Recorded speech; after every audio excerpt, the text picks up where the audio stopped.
Bonjour ou bonsoir, chers amis téléspectateurs, depuis l'endroit où vous nous regardez.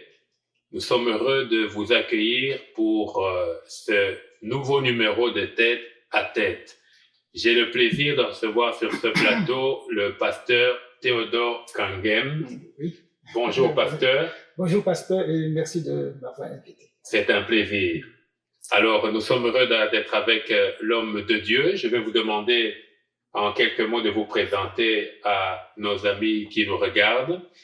Oui, je suis Théodore Kangem de l'église Christ en marche. Marié, Oui, père marié, d'enfants. oui, 5 enfants, et par la grâce de Dieu, oui, je suis marié. Amen. Voilà encore une joie d'être ensemble pour nous édifier. Pasteur, quel sera le thème de votre adresse aujourd'hui? Oui, je veux m'adresser sur le thème de la vision biblique de la bataille spirituelle. La vision biblique, vous De la précisez bataille. bien, Oui, de la bataille spirituelle. Oui, c'est ça. Parce que pour nous, les chrétiens, nous sommes convaincus que nous sommes en guerre et qu'on mène un combat. Mais il y a une vision biblique, c'est-à-dire que bibliquement parlant, c'est quoi la bataille spirituelle? Et c'est là-dessus que je vais vous exhorter ce matin. D'accord, alors le pasteur Théodore est déjà dans son message. Oui. Donc je vous en prie, pasteur, nous sommes prêts à recevoir du Seigneur ce qu'il a mis sur votre cœur. Amen. Après l'étude de Éphésiens 6, dans toute la largeur et la profondeur, je me suis appesanti un peu sur Éphésiens 6, verset 18, que je lis. D'accord. Faites en tout temps, par l'Esprit, toutes sortes de prières et de supplications. Veillez à cela avec une entière persévérance et priez pour tous les saints. Le titre donc ce matin, c'est La bataille spirituelle, un style de vie, pas un moment ponctuel de lutte. Donc un style de vie et non un moment ponctuel de lutte.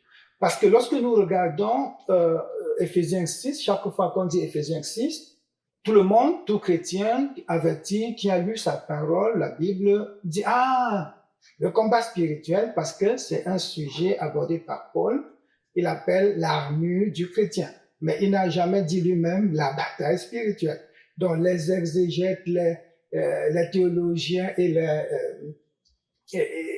et tous ceux qui peuvent analyser la parole de Dieu ont donné le mot bataille spirituelle. Et ça fait que tout chrétien sait que Éphésiens 6, c'est la bataille spirituelle.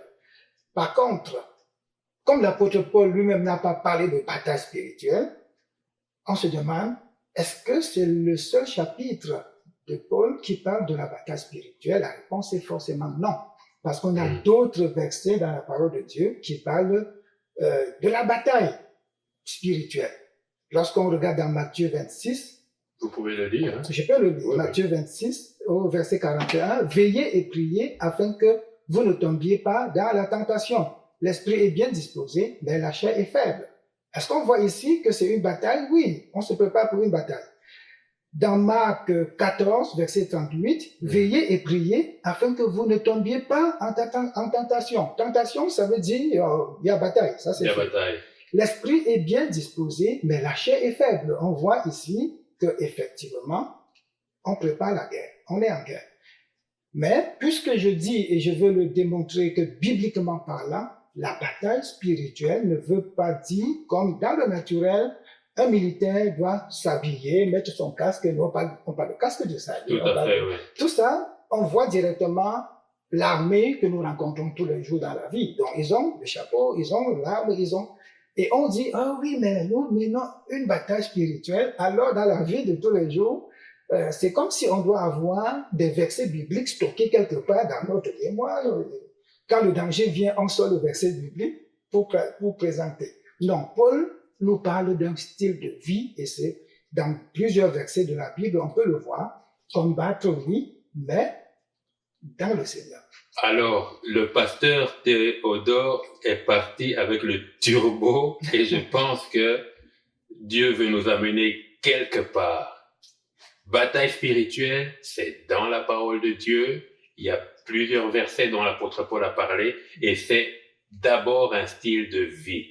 Pasteur, je vous en prie. Oui, effectivement, c'est un style de vie. Si nous regardons 1 Pierre 5, verset 8, je le lis encore, il dit, soyez sobres, veillez, votre adversaire. C'est-à-dire, on ne nie pas qu'il y a un adversaire. Et nous savons, notre adversaire, il y a 3 sources de nos ennemis. Nos ennemis, c'est d'abord la chair. La chair. C'est notre premier ennemi, donc on va combattre contre notre chair. Il y a le monde, le système du monde, et il y a le diable. Donc la source est connue, mais ce n'est pas sortir une arme contre, mais non, c'est un style de vie que je dois mener en m'appuyant sur la parole de Dieu. Quand il dit soyez sobre, la sobriété ici, c'est d'être éveillé. Éveillé. Éveillé. Oh là là, vous nous éclairez. On doit être éveillé. Donc, sobre, éveillé, c'est-à-dire ne pas dormir spirituellement ou physiquement. Ça veut dire la clairvoyance. Clairvoyance. C'est-à-dire que, en tout temps, je dois être comme, disons-le, simplement connecté à Dieu. C'est ça, connecté à Dieu, être éveillé. C'est pas être distrait, parce que le contraire, c'est lorsqu'on boit beaucoup d'alcool, pour ceux qui boivent, je vous dis pas de ne pas boire, bien sûr, mais si vous êtes sourd, vous voyez, vous ne contrôlez plus bien, vous fermez, vous marchez, vous on perd l'essence. On perd l'essence. Ouais. C'est ça ici le contraire. Donc, Pierre parle d'être éveillé. Soyez sobre, soyez éveillé, soyez clairvoyant, soyez vigilant, parce que l'ennemi est là en tout temps.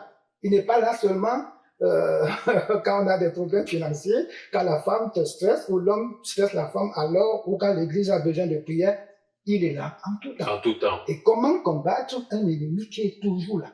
Waouh! Alors là, pasteur, répondez à cette question. Je pense que nous avançons avec vous. Oui. Et merci de toucher ces points, parce que vous êtes en train vraiment de nous aider à être pratique pour avoir un résultat par rapport au combat ou la bataille spirituelle. Je vous en prie. Oui, si je prends Éphésiens 6 un peu en avant, Paul parle d'abord, il dit aux femmes, soyez soumises à votre mari. Oui. Après, il va dire, mari, aimez vos femmes. Il va dire, enfants, soyez soumis à vos parents. Vous voyez, il s'agit ici de relations. La relation familiale. Oui. Il va parler aux serviteurs. Au travail, relation avec votre patron. Comment vous allez faire? Soyez en moi, appliquez la parole de Dieu. Vivez selon la volonté de Dieu. Ça, c'est la seule et la meilleure manière de combattre Satan, de combattre notre chair, de combattre. Il dit au verset 10, Éphésiens 6, fortifiez-vous dans le Seigneur. Voilà Paul qui parle d'un combat spirituel, mais il vous dit fortifiez-vous dans le Seigneur. Comment faire pour se fortifier? Comment faire pour se fortifier dans le Seigneur? Éviter toute technique que chacun peut avoir comme technique de combat spirituel. J'ai fait le judo à l'époque, j'ai fait les techniques de Ushimata. Oui. Non, c'est pas ça. Ce n'est pas non plus avoir des stratégies, ce n'est pas avoir des prouesses. Ok, j'ai sorti un verset biblique. Comme j'ai vaincu Satan, demain ce verset biblique, c'est mon passe-partout. Non, pas du tout. Le passe-partout, c'est la soumission au Seigneur. Et pour cela, on peut voir. Amen. On peut voir. Le passe-partout, c'est la soumission au Seigneur. C'est-à-dire, en tout temps, le chrétien est supposé lire, étudier la parole de Dieu chaque jour. Donc, ça fait partie même du combat spirituel. D'accord. Apprendre à marcher comme Dieu. Regardez un peu ce que Jacques dit. Jacques 4, verset 7. Je peux le lire. Jacques 4, verset 7. Oui, nous vous écoutons. Soumettez-vous donc à Dieu. Donc, c'est une conclusion. Oui. Ça dit que vous voulez vaincre Satan, vaincre votre chair, vaincre l'ennemi. Vous devez vous soumettre pratiquement à votre Dieu. Résister au diable, et il fuira loin de vous. Donc, voilà notre ennemi qui va fuir. Se soumettre à Dieu. Ensuite. Non, Satan fuit. On se soumet, on résiste. Et Satan fuit. Oui, c'est les deux. Il dit bien, soumettez-vous. Oui. Donc, à Dieu. Pour Jacques, il n'y a pas meilleur combat que la soumission à Dieu. Donc, ça passe par l'obéissance. Ça passe par l'obéissance à la parole de Dieu. D'accord.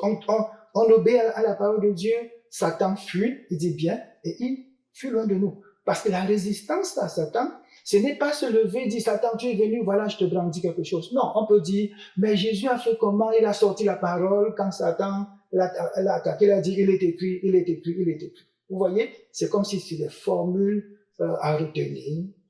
Donc, ce n'est pas ce ce que n'est pas des Jésus formules. disait d'abord, bien que c'était la parole de Dieu, C'était la mais relation c'était que d'abord Jésus sa avait soumission avec, c'est ça. qui donne la force à ce Oui. qu'il disait. Quand on dit soumission avec Jésus, ça risque de sonner mal. C'est Ok, plutôt une obéissance, harmonie, harmonie. une obéissance, parce que les deux étaient un.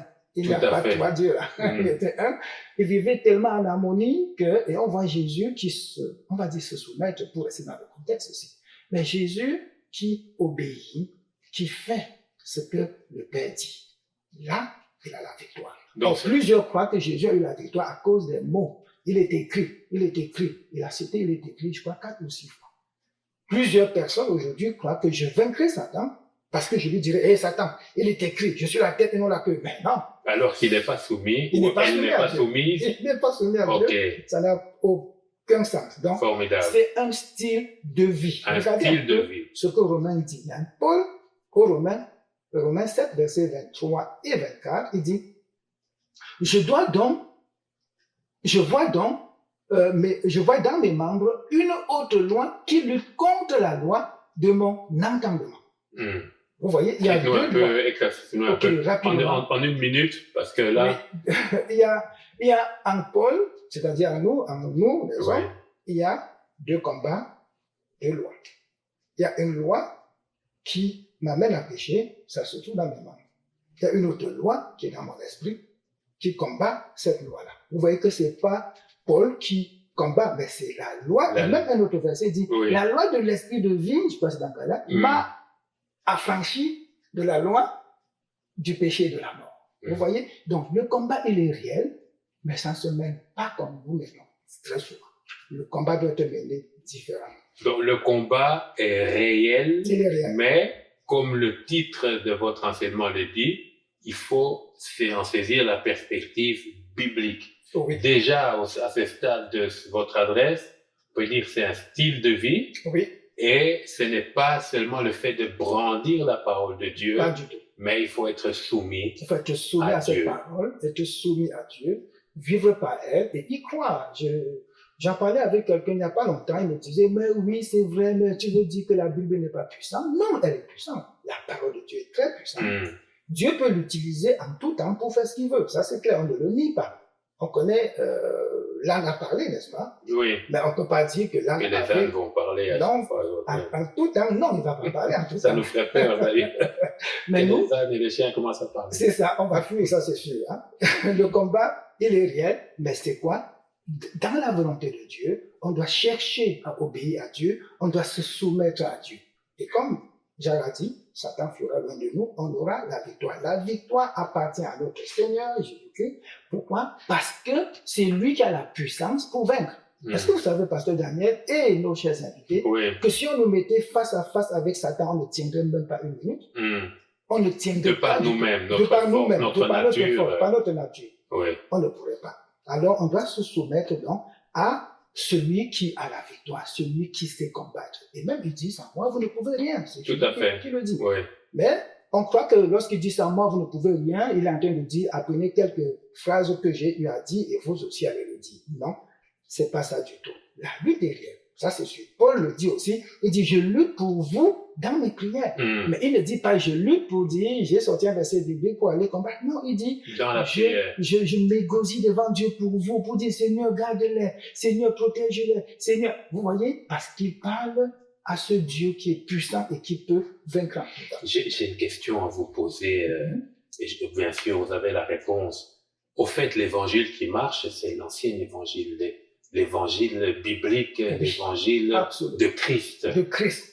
D'accord. Christ en moi, l'espérance de la gloire. C'est-à-dire, c'est lui en moi qui va. Mais il faudrait que je sois en contact avec lui permanemment.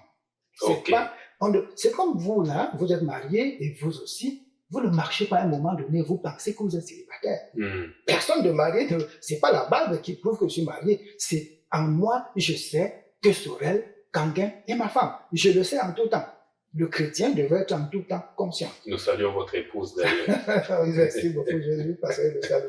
Une bonne nouvelle, je ne finirai pas sans vous. Non, mais vous avez encore un peu de temps. Mais adressez-vous à nos amis téléspectateurs et dites-leur quelle est cette bonne nouvelle. La bonne nouvelle, c'est... Qui vous regarde, vous pouvez je vous regarde, bien aimé. Si vous venez d'arriver, nous sommes dans la bataille spirituelle, Mm. la vision biblique de la bataille spirituelle. Je vais nous lire un très joli verset que j'aime beaucoup et que certains vont le découvrir aujourd'hui aussi. Romains 16, verset 20 nous dit ceci. Romains 16, verset 20. Le Dieu de paix écrasera bientôt Satan sous vos pieds.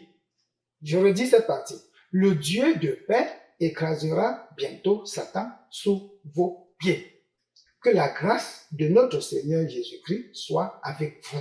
On parle ici de notre Seigneur Jésus-Christ. Quand on dit là, le Dieu de paix, on parle de Christ là. C'est notre Seigneur Jésus-Christ. Il écrasera bientôt. Waouh! On se souvient, Jésus revient bientôt. Tout à fait. Le bientôt là, c'est un temps que lui a fixé. Et la question se pose ici, où est Satan? Parce que nous combattons très souvent contre Satan. On s'acharne contre lui, même quand il n'a rien fait, comme disait quelqu'un, on s'acharne contre lui. Même quand il fait rien, il est quand même coupable. Il est toujours coupable. Là, c'est Voilà. sûr, notre Seigneur va l'enchaîner. Voilà. Alors dites-nous, où est Satan? Sur nos pieds. Il est sous nos pieds. Si vous marchez, bien aimé, sachant que Satan est sous vos pieds, dites-moi, comment allez-vous combattre? En regardant le Seigneur qui a mis Satan sous vos pieds. C'est pas vous qui avez mis Satan sous vos pieds. Il dit, c'est Paul qui le dit, c'est pas moi. Le Dieu de paix écrasera bientôt Satan sous vos pieds. Satan est sous nos pieds. Bonne nouvelle, n'est-ce pas? C'est la bonne nouvelle. Notre adversaire est sous le pied, veut dire qu'il est couché. Sous nos pieds veut dire qu'il est au sol. Celui qui combat et qui est au sol, dis-moi comment il peut... Il est vaincu déjà. Alors, homme de Dieu, waouh. En tout cas, vous vous rendez bien compte avec moi que nous avons, à la personne du pasteur Théodore, un enseignant, et Dieu a ses richesses. Et nous sommes heureux sur ce plateau de recevoir ses serviteurs et ses servantes pour notre édification. Homme de Dieu, pouvez-vous, alors que nous nous préparons, vous avez encore 5-6 bonnes minutes, nous nous préparons à atterrir, quand même faire un petit récapitulatif pour ceux qui nous rejoignent, mais aussi ceux qui nous suivent depuis le début. Finalement, la bataille spirituelle, concrètement, pratiquement, comment dois-je me comporter pour avoir un résultat selon Christ? Oui, selon Christ, la bataille, nous sommes en guerre parce que Paul, lorsqu'on étudie Ephésiens 6, on se rend compte, lorsqu'on va en profondeur bien sûr, que Paul n'est pas en train de dire prenez cette arme, mettez-la, et on se trompe à partir du verset 11. Attendez, je vais lire les versets qui nous amènent parfois Ephésiens 6, 11. Ephésiens 6 à 11, 12 et 13. Vous allez voir que c'est ces versets qui parfois, je vais dire nous déroutent un peu, parce que effectivement, il y a des mots qu'on va lire et se dire, mais est-ce que c'est pas vraiment ce que Paul veut dire? 11, il est où? Il dit, à partir du verset 11, il dit, bon, je peux même le réciter sans le voir, parce qu'il dit, revêtez-vous de l'armure de Dieu. Il va dire, prenez le casque du salut. C'est comme si Paul est en train de dire, habillez-vous. Il dit, revêtez-vous, ok? Après, il dit, prenez toutes les armes. Quand on voit prenez toutes les armes, on a l'impression qu'effectivement, c'est des armes à prendre et à garder dans nos tiroirs. Les armes ici sont vues comme... Ephésiens 6, 11, je lis de 11 à quoi? 13. Ephésiens 6, 11 de... Je l'ai même trouvé. Revêtez-vous de toutes les armures de Dieu afin de pouvoir tenir ferme contre les ruses du diable. Le revêtez-vous nous fait penser à quand on s'habille, c'est-à-dire j'étais nu, je prends l'habit, je porte. C'est bien. Après, il va dire, nous n'avons pas à lutter contre la chair et le sang. Donc, puisqu'on ne le voit pas, on ne combat pas l'homme physique que nous voyons, on a tendance que Satan, comme on dit qu'il rôde et cherche qui veut. Alors, on va le bombarder partout. On cherche les versets pour le chasser. Vous allez le chasser, il va aller où? Il reviendra encore. Tout à fait. Il rôde comme un... Il rôde. C'est son job. Bon, on comprend donc que quand il dit prenez toutes les armes de Dieu, il est en train de dire prenez toute la parole de Dieu. Obéissez à la parole de Dieu. Est-ce que vous savez que, je parle de mon expérience, nous faisions des nuits de prière, toute la nuit de vendredi, on chasse Satan, on le combat, et le lendemain matin, à 6 heures, lorsqu'on rentre, en chemin, on va dire, oui, j'étais encore peut-être jeune dans la foi, je le reconnais. En chemin, déjà, c'est une dispute avec ma femme.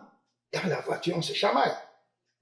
Ça Donc, vient d'où? vous avez Tu as passé chassé, toute la page chasser vous les avez démons. chassé Satan, Elle mais aussi, on chasse. le matin, il rentre avec Dès vous que dans vous la sortez, voiture. avant d'entrer dans la voiture, il est là, il continue avec vous Non, jusqu'à Satan la n'est pas maison. gentil. Il ne nous aime pas. C'est pour ça qu'on Il dit, ne respecte même pas nos il ne prières. nous respecte pas du tout. Hmm. Mais il ne peut être assujetti à nous que si nous sommes retournés vers la parole de Dieu Amen. et obéissance. Tu crois au Seigneur Jésus, tu es sauvé et tu as la victoire. Hmm. Et je dois le dire peut-être qu'on comprenne que la victoire dont je parle, c'est la victoire finale. Je ne parle pas des résultats quotidiens que nous voyons. Satan Dites-nous ne nous empêchera pas deux- d'entrer dans le royaume des cieux.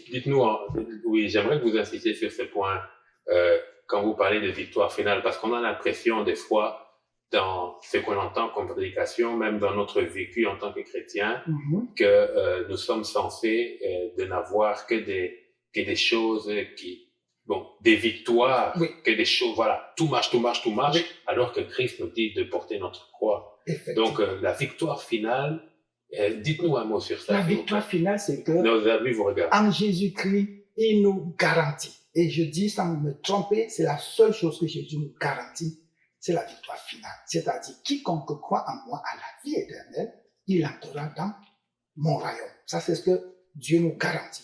Il ne nous garantit pas qu'en luttant, en priant, en chassant Satan, on va se marier officiellement. Normalement, on va jamais voler, on va toujours avoir victoire sur victoire et devenir riche comme nous voyons aujourd'hui. On parle de les pasteurs les plus connus sont les plus riches, Oui. les hommes de Dieu sont les plus riches. Alors la richesse devient une base. Pourquoi? Parce qu'on avait un résultat immédiat.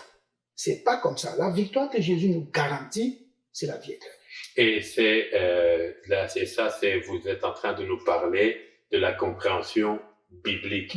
Malheureusement, on peut avoir une compréhension non biblique de la parole de Dieu qui va nous emmener sur des terrains qui sont plus attachés à la séduction du monde que la vie chrétienne. Devenir riche en tout temps.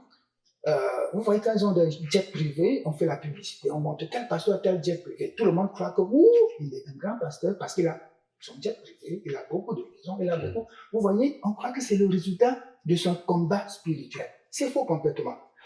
Si on regarde Galates 5, verset 16, je le lis, marcher selon mais il doit avoir un jet et être aussi dans la vérité. Oui, on n'est pas contre. Dieu seul connaît. Okay. On n'est pas contre. On nuance quand On même. n'est pas en nuance, oui, c'est important. Vous aussi, vous avez une belle voiture.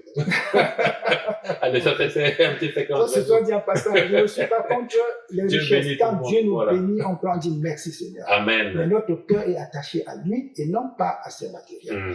Galates 5 nous dit, j'aurais dû le dire un peu Galates avant. 5, 16. Oui, j'aurais dû le lire un peu avant. Marcher selon l'esprit.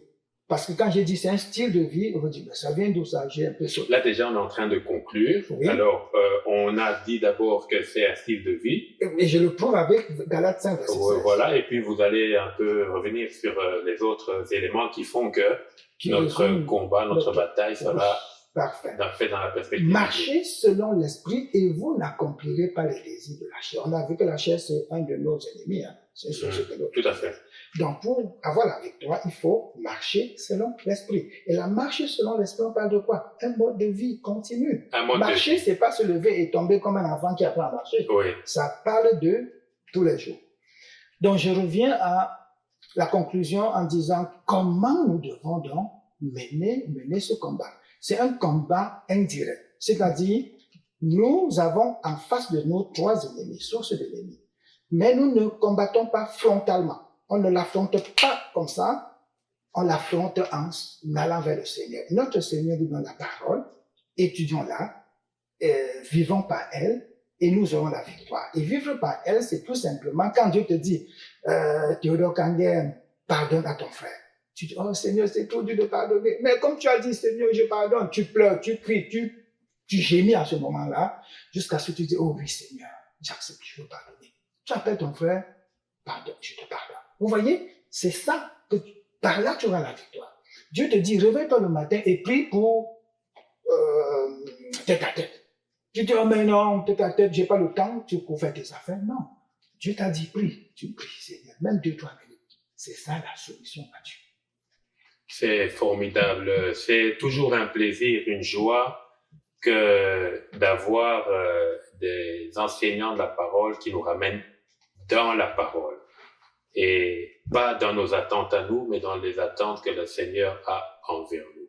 La victoire, comme l'a dit l'homme de Dieu, dans la vie, dans notre vie, c'est s'exposer à Christ, et Christ, c'est ce qu'il fait. Alors, pasteur, en tout cas, vous avez une parole de haute facture, et j'aimerais que pour atterrir dans cette émission, vous puissiez avoir le mot de la fin. Et après avoir dit ce mot-là, je veux vous inviter à prier pour chacun d'entre nous, et ainsi nous serons là. L'homme de Dieu sert au Canada, dans la ville de Longueuil, et très certainement, vous trouverez ses contacts à la fin de cette émission sur l'écran. Je vous en prie, le mot de la fin et la prière, une brève prière, ensuite nous dirons au revoir. Le mot de la fin, ce serait « Retournons-nous dans l'étude de la parole de Dieu ». Je ne dirais pas à tout chrétien d'aller s'inscrire à l'université pour étudier la Bible, mais je dirais apprenons à obéir à toute parole qui vient de Dieu. Toute parole. Un verset biblique, on a compris, on l'accepte, on vit par elle et on se laisse enseigner. Aujourd'hui, très peu se laissent enseigner, très peu se laissent enseigner. Je dirais, apprenez à vous soumettre à la parole de Dieu et vous aurez la victoire. La victoire veut dire Satan ne vous empêchera pas d'entrer dans le royaume de Dieu.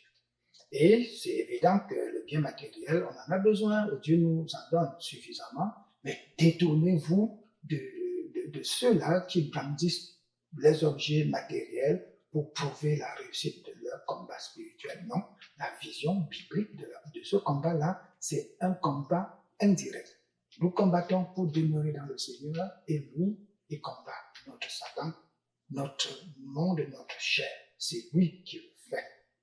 Et pour ce, je vais prier pour vous que cette parole, Dieu l'utilise pour votre transformation. Parce que autant le dit, la Bible est là a pour mission de transformer nos vies, nos caractères. Seigneur, je bénis ton nom pour ce moment que tu nous donnes. Je loue ton nom éternel en tout temps. Quel que soit le lieu où nous nous trouvons, nous sommes entre tes mains. Je l'ai dit dans cette émission, Paul ne pense pas qu'il y a un temps pour lutter. Il pense qu'en tout temps, nous devons être en toi. Et je prie, Seigneur, que pour ceux qui ont écouté ce message, même si leur vie est tout à fait bien rangée et tout bien, s'ils ne sont pas en toi, Seigneur, ils risqueront l'échec.